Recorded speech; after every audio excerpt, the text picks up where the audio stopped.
খেয়াল করবেন ভিডিও দেব না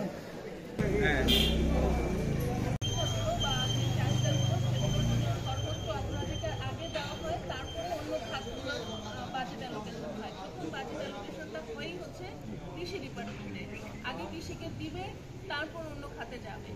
তো আপনারা বুঝতে পারছেন যে সদস্য সরকারের কত থাকলে এই বাংলাদেশ সারা মানে আল্লাহর রহমত আছে, ঠিক আছে। তো আপনারা এই আহ্বানটা করবেন, আমার মনে হয় যে এটা ভালো হবে। তা আপনার এবং এটা আপনার গোমস্তাপুরে এটা এই ধানটা করে কিন্তু আমরা গত বছর এটা আনছিলাম যে এটা কই থেকে 105 দিনের মধ্যে ধানটা হয়। আমার সাথে ক্লাস্টার আকারে করতে পারেন, মানে একই ধানটা আপনারা নষ্ট করবেন না, বরং 5 কেজি থেকে 20 মণ ধান করেন, এটা চাল করে খান, ঠিক আছে। আর অন্যকে বলবেন যে তুমি যদি না করো ভাই তুমি নিও না, ঠিক আছে। যে করবে তাকে আমাদের কাছে পাঠিয়ে দেন, ঠিক আছে। আমরা নাম বুঝাইতে পারছি কিনা, এই জিনিসটা আপনার করবেন। আর যার মাল সে নিবে, যার মাল সে নিবে। আমি রহিম, আমি নিতে যাব, আমার ছেলে দাদা মামা কাউরে পাঠাবো না, ঠিক আছে। আপনি ব্যাংকে গেলে কি আপনার চেক তালিকাটা আমরা করার চেষ্টা করেছি। আমরা বোয়ালি ইউনিয়নে আজকে গিয়ে উদ্বোধন করবো এই অনুমোদনের মাধ্যমে। এটা উৎপাদন বৃদ্ধির লক্ষ্যে এবং আবাদি এলাকা বাড়ানোর লক্ষ্যে বিনামূল্যে 25 অর্থ বছরে খরিফ 1-2024-25 মৌসুমে কৃষি প্রণোদনা কর্মসূচির আওতায় রঙিন ফুলকপি মানে অনেক কিছু গোমস্তাপুর যেটা অন্য উপজেলায় হচ্ছে না, আমরা অনেক এগিয়ে। তো আমি সকল প্রিয়জনের সঙ্গে বলবো যে আমরা আমাদের গোমস্তাপুরে অনেক সফলতার গল্প আছে কৃষকের। বাংলাদেশ এখনো পর্যন্ত খাদ্যের স্বয়ংসম্পূর্ণ।